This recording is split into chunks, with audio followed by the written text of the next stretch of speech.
इस नियम को मुझे खत्म कराना है कि मंदिरों में चढ़ने वाले चढ़ावे को सरकार क्यों लेगी भाई। ये चढ़ावा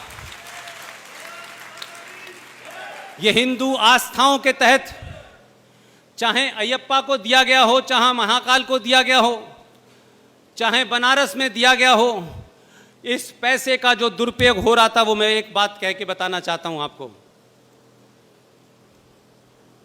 ये जो पैसा आप चढ़ाते हैं सरकार इसका ले लेती है आपसे, और आपके चढ़ावे पे इनकम टैक्स भी लगता है। तो ये अरबों खरबों रुपया जो जा रहा था उसमें एक राज्य है जिसका नाम है कश्मीर, जो कुछ नहीं करता, जो कुछ प्रोड्यूस नहीं करता जीडीपी में, उनका निल कंट्रीब्यूशन है।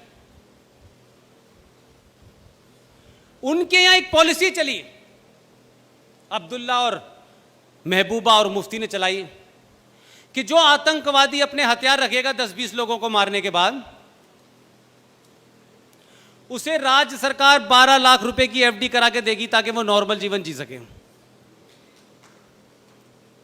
मैं ये सवाल पूछ रहा हूं इसलिए भाई, मैंने अयप्पा पे महाकाल पे पैसे किसी आतंकवादी को देने के लिए नहीं चढ़ाए हैं। ये पैसा मेरा है, मेरे धार्मिक मंदिरों का है।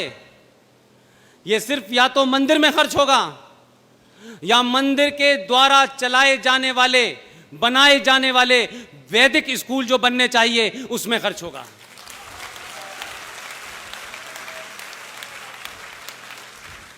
ये पैसा जो भारत सरकार का एक कानून है कि हिंदू अपने धर्म की शिक्षा नहीं दे सकता, हिंदुओं के शिक्षा संस्थानों के अंदर सरकार तय करेगी, लेकिन मुसलमानों सिखों में नहीं तय करती। इसलिए पहली फुर्सत में आप ये करिए कि पहले तो पैसे की जगह लड्डू चढ़ाइए ताकि बचे हुए लड्डू सरकार ले ले, और दूसरा इसके लिए मुहिम चलाइए कि ये पैसा सिर्फ और सिर्फ सनातन धर्म को बढ़ावा देने के लिए, उस संस्कृति को बचाने के लिए वैदिक और वेदों को पढ़ने और पढ़ाने वालों पे खर्च किया जाएगा। इसके अलावा किसी पे खर्च नहीं किया जाएगा।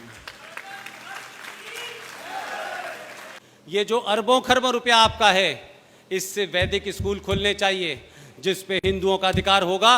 वो वैदिक और वेदों की इसके ऊपर शिक्षा मिलनी चाहिए, तो कि हमारा युवा हम कह सकें। वो हमसे पूछता है कि आप ही ने मुझे डॉन बॉस्को स्कूल में डाला है, आप ही ने मुझे सेंट जेवियर में डाला है, अब आप मुझसे उम्मीद करते हैं मैं सनातन सतगिनती जानूं?